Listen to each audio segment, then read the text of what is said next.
morning students, how are you all? I hope you all are fine. So this is your Hindi class. Today we will read chapter number 3 of your Hindi. स्वरों की मात्राएं. ठीक है बेटा. Symbols of vowels. स्वरों की मात्राएं. बच्चों, हिंदी भाषा के सभी स्वरों की मात्राएं होती हैं. हम व्यंजन के साथ स्वर को जोड़ने के लिए कुछ चिन्हों का प्रयोग करते हैं जिसे हम क्या बोलते हैं बेटा? मात्रा. हिंदी वर्णमाला के सभी व्यंजनों में अ स्वर मिला होता है. अ की कोई मात्रा नहीं होती. स्वरों की मात्राओं को समझने के लिए नीचे बड़े चार्ट को पढ़े व समझे. स्वर की मात्राएं. स्वर जो होता है अ की कोई मात्रा नहीं होती. व्यंजन मात्रा के साथ क प्लस अ, क क म ल. तो बेटा ये हमारा मात्रा नहीं होती अ की, पर ये सब में अ जो है ये छुपा होता है, छोटा अ. ठीक है, जैसे किसी में कुछ भी मात्रा नहीं लगी तो अ तो है ही. क म ल क ल दोनों में अ छुपा हुआ है. ठीक है, जैसे कि अगर हम इसे तोड़कर लिखें तो बेटा ये बन जाएगा क धन अ धन ल धन अ. तो दोनों में ये अ जो है वो हिडन है.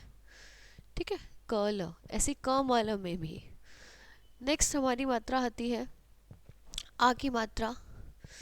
ठीक है, उसके लिए हम क्या लगाते हैं बेटा? डंडा. एक विराम चिन्ह का म. ठीक है, जैसे कि अगर हम इसको तोड़े तो क प्लस अ प्लस म प्लस अ, काम. ठीक है, ऐसे बेटा ई की मात्रा आपकी किस साइड लगती है? Left side. ठीक. किसान किताब. ऐसे ही बड़ा बड़ी की मात्रा हमारी राइट साइड लगती है. कीमत और कील. ऊ की मात्रा छोटा हमारा हमेशा लेफ्ट साइड लगता है. कुरसी कुल. ऐसे बड़ा जो होता है वो हमारा राइट साइड लगता है. कूलर कूड़ा. र की बेटा ये मात्रा होती है कृष्ण कृषक. ठीक है. आई ए की मात्रा ये होती है एक मात्रा केवल केला. आई की मात्रा हमारी दो मात्रा होती है कैसा और कैलाश. ओ की मात्रा हमारी एक सिंगल होती है. मतलब हमारी आ की मात्रा को अगर हम देखें और प्लस हम इसमें कर दें ए की मात्रा तो ये बन जाएगी ओ की मात्रा कोमल और कोयल.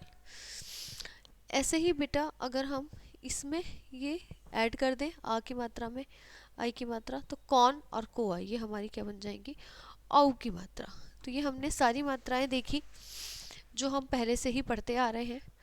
पिछली क्लास में भी पढ़ा था. र के साथ ऊ और ऊ की मात्रा र के बीच में लगाई जाती है. ठीक है, र के साथ अगर ऊ की मात्रा आ रही है तो रुपया, तो ये कहाँ लगाई जाएगी? बीच में. रुपया रुकना. ऐसे ही र में जब बड़े ऊ की मात्रा आ रही है तो ऐसे लगाई जाएगी बेटा रूठना और रूप. अंक का चिन्ह हमारा ऐसा होता है एक बिंदु. चंद्र बिंदु हमारा ऐसा होता है जैसे चांद दांत हंसना. और अंक कंस हंस हमारा नॉर्मल एक बिंदु होता है. विसर्ग शब्द के अंत में लगाए जाते हैं. इसका उच्चारण ह की तरह किया जाता है जैसे अतः प्रातः पुनः. तो सभी स्वरों की बेटा मात्राएं होती हैं. अ की कोई मात्रा नहीं होती. आ की ध्वनि सभी व्यंजनों में मिली होती है.